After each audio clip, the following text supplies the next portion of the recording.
Hi folks, welcome to Export Exchange, the U.S. Dairy Export Council's new video series designed to keep you in the know as to what's happening in dairy markets.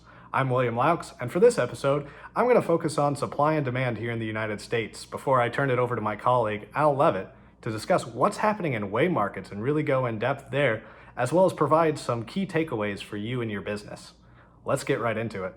As I'm sure is the case for a lot of you around the world, COVID-19 remains the topic of conversation here in the United States, and dairy markets are no exception. Beginning in March, food service demand began to be really impacted by quarantine measures that were put in place pretty much across the United States. Restaurants were closed, hotels were closed, catering was no longer being used, and those are big channels for U.S. dairy. A lot of butter and cheese particularly go towards those channels. Additionally, schools were also being closed, and that consumes a lot of fresh milk here in the United States. So that's a pretty shock demand that was very sudden, very rapid. But at the other hand, you had retail was beginning to grow. You had people who were no longer going out to eat, needing to eat at home. And so they gravitated towards dairy. You saw they purchased things from the dairy case really across the board. It was cheese, butter, fresh milk, cream, everything. They were buying it more at retail. The problem was, it wasn't enough to make up for food service. Just the United States loves going out to eat, and unfortunately, not enough dairy was being consumed at home to make up for that loss in food service. So you really had a shock demand, and supply chains needed to adapt very quickly. Fortunately, a lot of processors were able to do so, but at the same time, you had a growing supply. March milk production grew by 2.2%. Additionally, that's a lot of new milk coming online that needed to be handled, that needed to be processed. So the US obviously has highly efficient farmers. And so because of that, you had a growing supply, a shock demand, and prices fell. So when that all happened, unfortunately, there was a lot of milk that didn't have a home. So some of that needed to be dumped, and supply needed to be recalibrated to this new demand. As a result, different cooperatives, processors put in place programs to try and pull back supply to react to this new demand. So that's kind of leading up to where we are today. So what's happening today? Well, supply has recalibrated to this new demand. The programs that cooperatives and processors put in place have pulled back supply to more accurately meet this shock demand.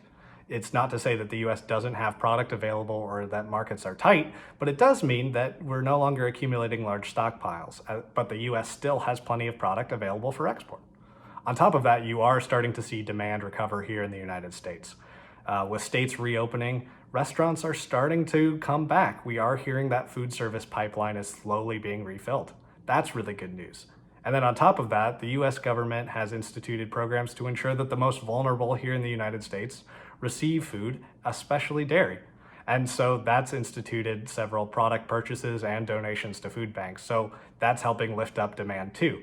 So you're getting a market that's much more in balance, and you are starting to see prices recover from the lows that they were at before. It's not across the board, and I'm sure it will be very volatile from here on out, but you are starting to see the long recovery of cheese, butter, non-fat dry milk and skim milk powder are taking a bit longer, but they are still moving in that direction. So going forward, we're watching to see what happens there as regards to supply. Does it continue to stay recalibrated to this new demand, or does it start coming back up very quickly? So that's one thing I'd be watching.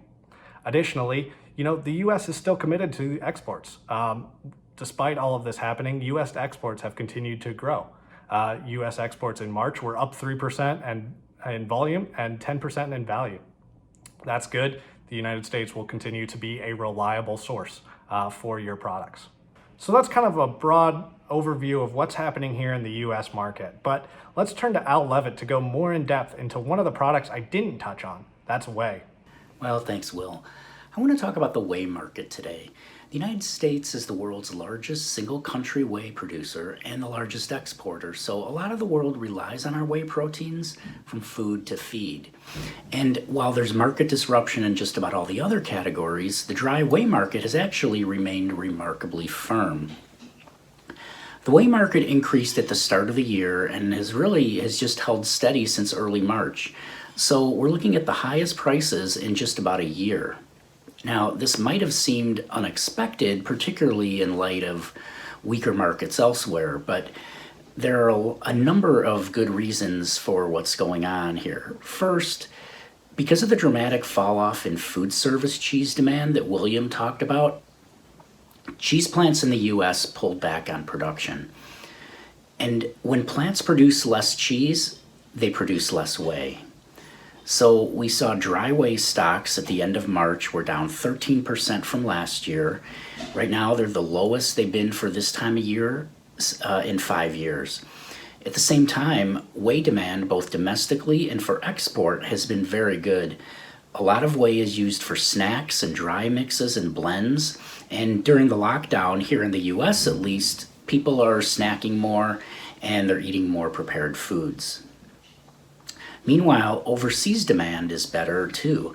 US total whey exports were up 15% in the first quarter, with greater sales to China and Southeast Asia and Japan. China's overall whey imports were up 10% in the first quarter, and we continue to see good orders for dry whey and for whey permeate as China tries to rebuild its pig population after the culling from African swine fever. So in all, U.S. whey supplies are balanced. We see good orders both domestically and overseas, continuing to support the market. And I also want to mention a couple other key ingredients. The market for WPC 34 has been generally weaker since mid-April. For applications like infant formula with tighter specs, the market is firm.